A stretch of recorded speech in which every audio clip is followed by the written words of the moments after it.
Good afternoon, everyone. If you would please rise for the national anthem. Class, right, face.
Thank you. You can take your seats.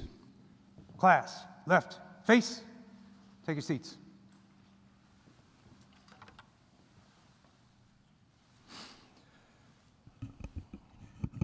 Again, good afternoon. I'm Christopher Perriott. I'm the Director of Criminal Justice Programs here at Kirtland Community College, and I welcome you to the graduation of Local Corrections Academy 2023-1. In attendance, I would like to welcome our college board members, our president, Dr. Thomas Quinn, our sheriffs, undersheriffs, corrections agency administrators, and representatives. I would also like to give a special recognition and thank you to our coordinator, Teresa Feldhauser. Teresa puts in hours of dedicated work in bringing this academy and the graduation ceremony together, and please join me in giving Teresa a round of applause.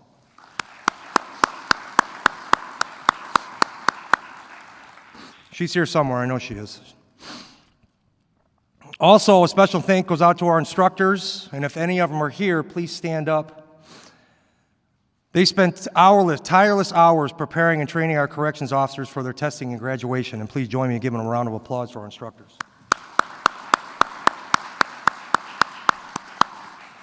Thank you.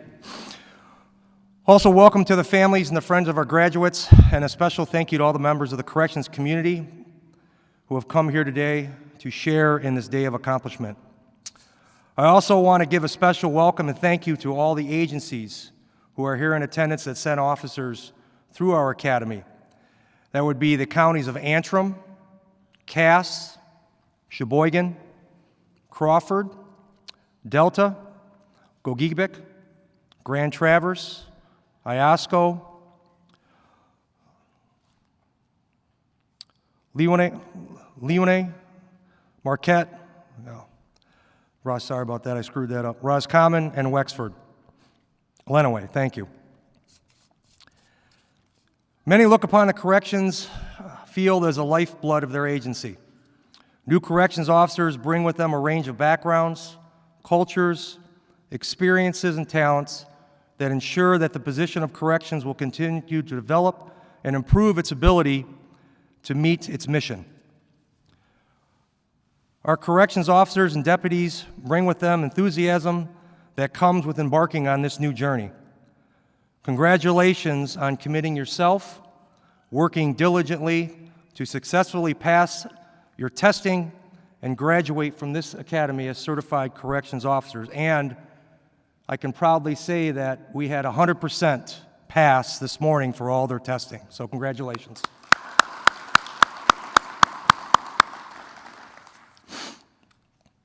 At this time, I would like to introduce our commencement address speaker, Lieutenant Brenda Beckwith. Lieutenant Beckwith was born and raised in northern Michigan.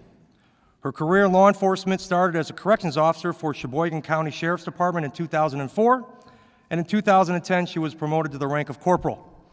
And in 2014, she was appointed to the position of jail administrator for Sheboygan County. Welcome, Lieutenant Beckwith. Good afternoon, everyone. I am honored to be here to congratulate you all today. Corrections is a subject that I'm very passionate about. I started off, like every one of you, right here at Kirtland Community College's Corrections Academy. 19 years ago, corrections became my calling. I knew I had finally found a career that would challenge me, a career that I would not easily tire of as soon as the training was complete. It is ever-changing. You will deal with some of the most difficult individuals for months on end. It will take mental fortitude and a stubborn perseverance to not succumb to the negative environment. You will see people at their absolute worst, going through some of the most troublesome times of their lives. You will see people who simply made a bad choice, and you will see some that are pure evil. Every offender, murderer, rapist, child molester in prison today once came through a county jail like yours. The public will never know or comprehend what you sacrifice. Your innocence and faith in human decency, the security that they still feel that you no longer do. You need to keep your back to a wall and you never allow anyone behind you. This profession has never been more challenging than it is today. We have to survive in an arena where the inmates have more rights than we do, where mental illness and substance abuse runs rampant, where the physical health of the inmate population is such that it requires more medication and treatment than ever before. Our technology is always changing, yet our equipment is often outdated and non-functioning. At times, you will feel underpaid and underappreciated. You need to make hobbies of the things that help you to be better in this career and keep you safe outside of it. Practice situational awareness, physical fitness, firearms training, and never stop working on your communication skills. When you have downtime at work, run scenarios in your mind or with your partners. Scenarios like hostage situations, breaking up inmate fights, medical emergencies. Be proactive. It will surprise you how much this helps when an emergency does come. As you enter this next phase of your career, remember your classmates here that sit beside you today are a huge resource. They will always understand what you are up against. They are your brother and sister warriors in keeping the peace. Reach out to one another, your instructors from this academy, or even myself, and know that we have your back. No one starts or finishes this career with all the answers. Support your families, communicate with them so that they can help you through the tough spots. One of my personal heroes is Lieutenant Colonel Dave Grossman. He has an excellent analogy for what he describes what we do. We are sheepdogs protecting the flock from the wolves. We protect the public by keeping those that would do it harm locked away from society, but we also have to protect the weaker inmates from being preyed on while they are serving their time. Over 29 years ago, back in 1984, President Ronald Reagan proclaimed a week in the month of May to be National Corrections Officers Week. He concluded that in recent years, the duties of these officers have become increasingly complex and demanding. They are called upon to fill simultaneously custodial, supervisory, and counseling roles. The professionalism, dedication, and courage exhibited by these officers throughout the performance of these demanding and often conflicting roles deserves our utmost respect. He was quoted as saying, "No group of Americans has ever had a more difficult or less publicly visible job than the brave men and women who work in corrections." In my experience, corrections is not a job. It's not even just a career. It becomes part of you and how you live each day. It takes extraordinary strength and character to succeed in this profession, so be proud of your role. Each and every one of you have the potential to do anything you put your mind to, and I hope that you find success in all you do. Congratulations and thank you. You are the backbone of your sheriff's departments, and you are now the next generation of law enforcement unknown heroes.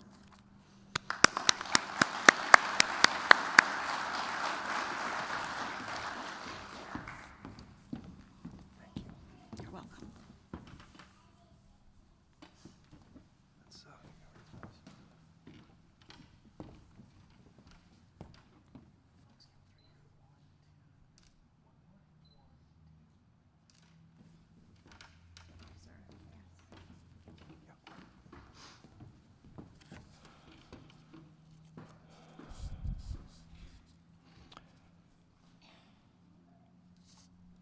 I'd next like to introduce our class speaker, Deputy Francis Lucchetti.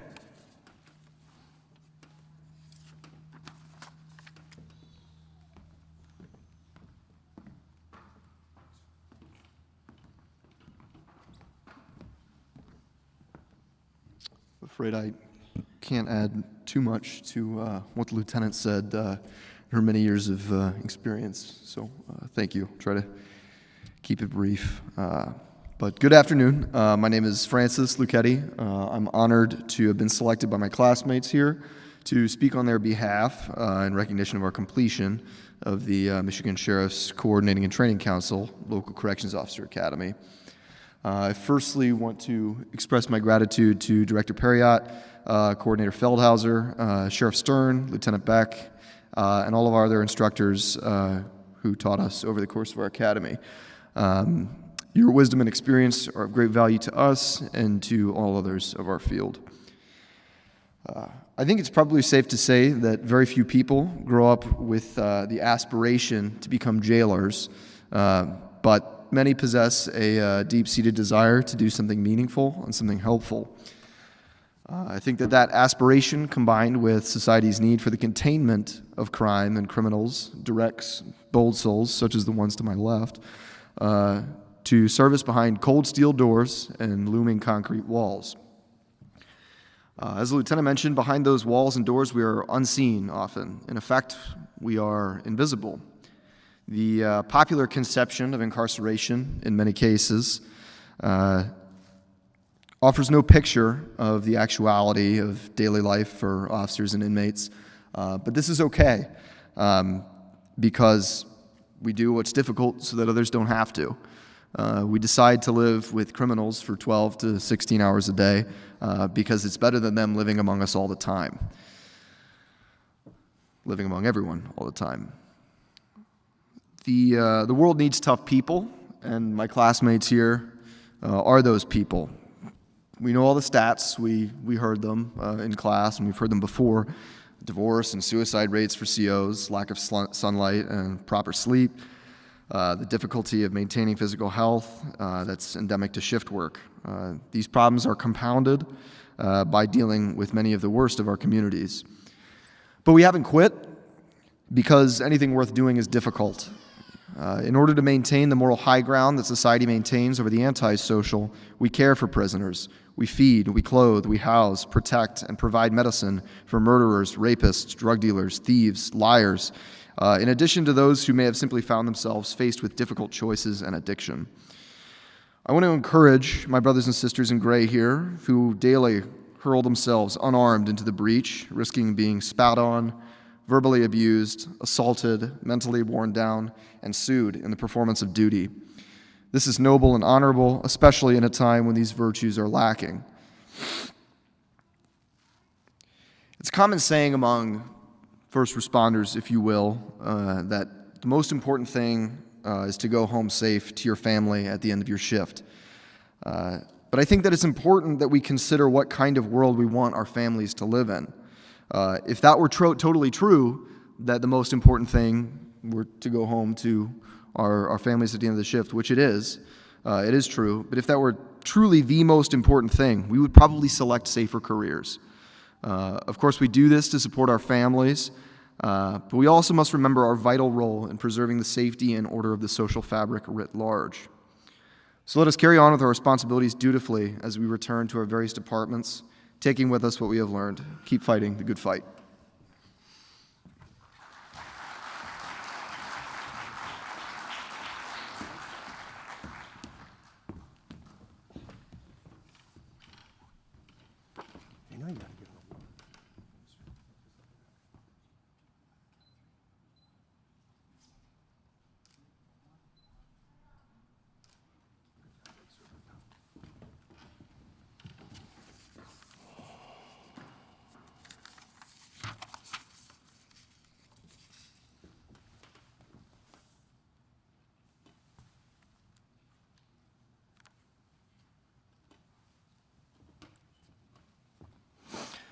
Each class, whether it's corrections or the police academy, has a top officer award. The award given to Class 2023-1 is voted on by all the cadets in the academy, or the deputies in the academy in this case. And this class was proud to award our Top Corrections Award to Deputy Rebecca Genema.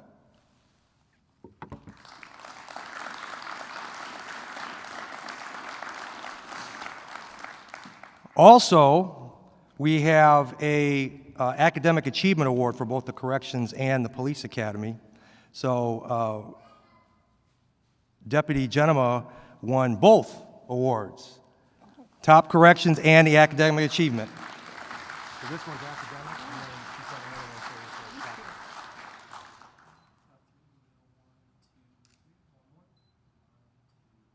There you go. Congratulations. Thank you. Thank you very much. You're welcome.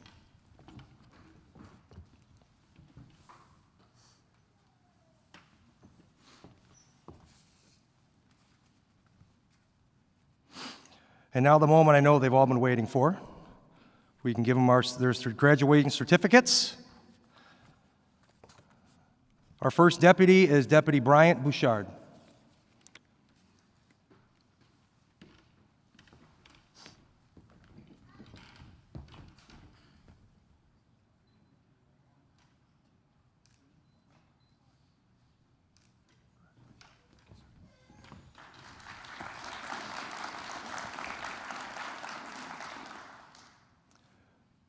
Deputy Dustin Boyack.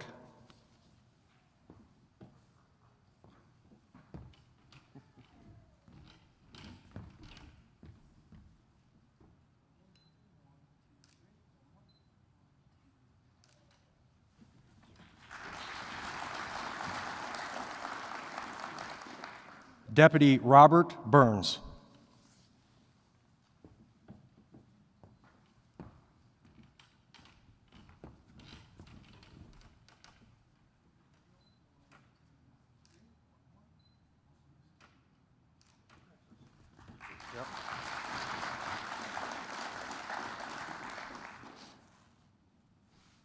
Deputy Michael Crode.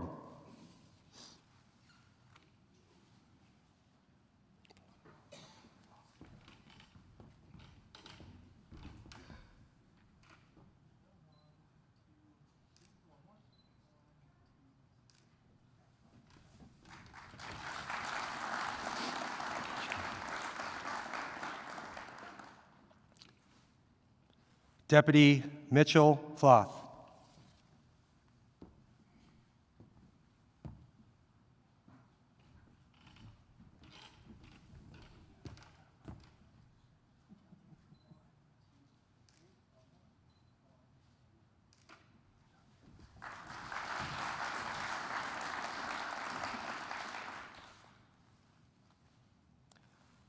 Deputy Manuel Gonzalez.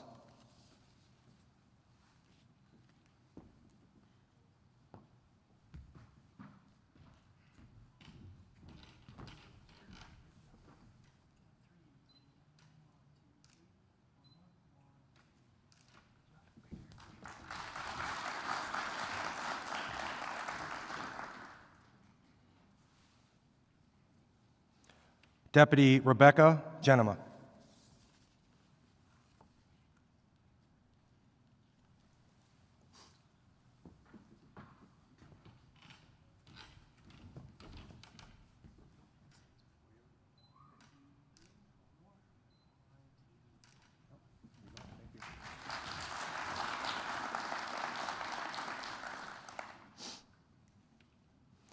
Deputy Colton Casbohm.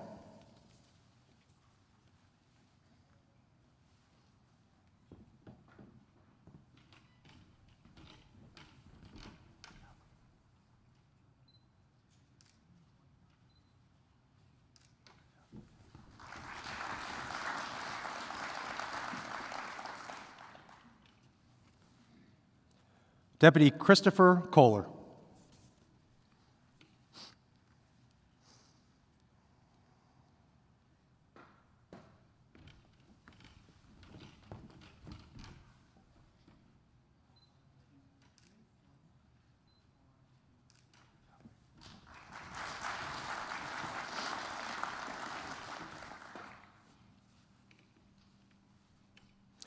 Deputy Francis Lucchetti.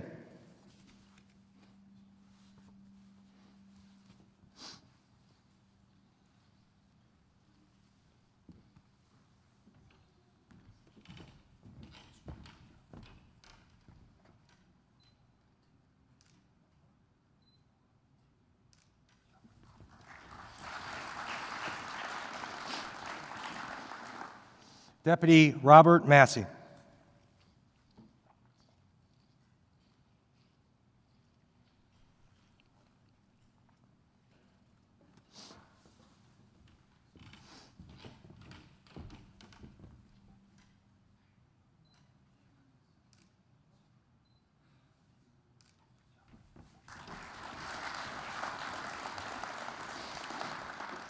Deputy Matthew McRae.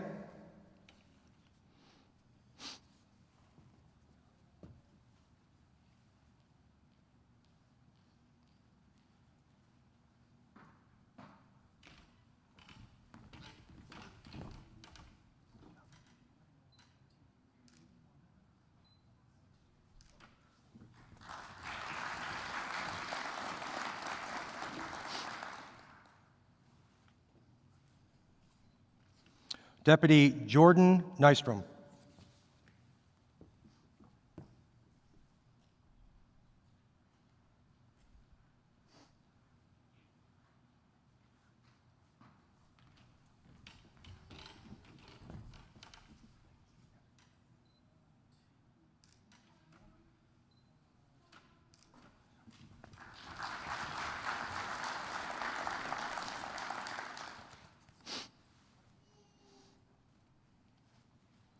Deputy James Potter.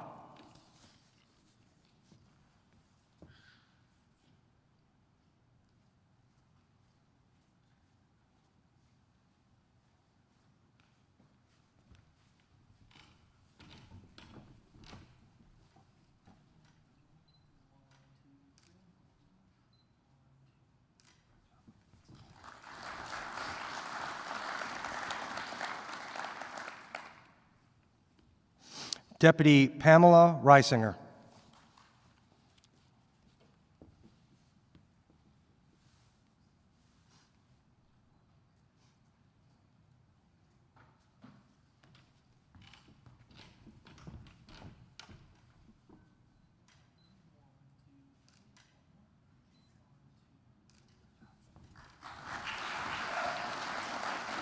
Yeah, go ahead, cheer 'em on.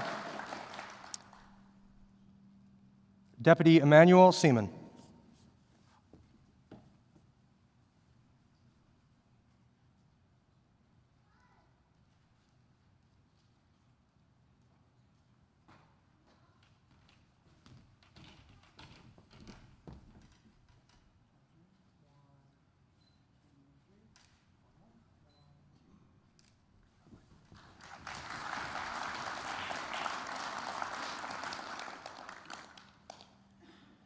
Deputy Laura Van Unick.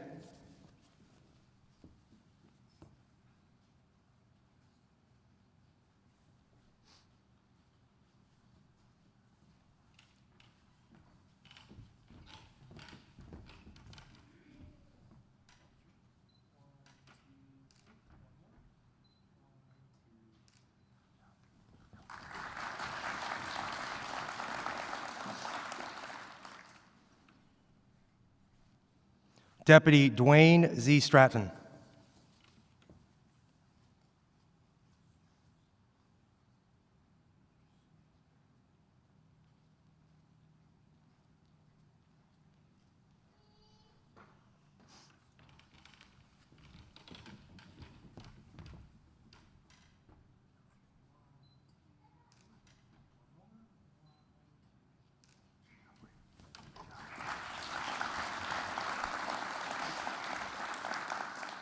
And a big round of applause for all of our graduates, please.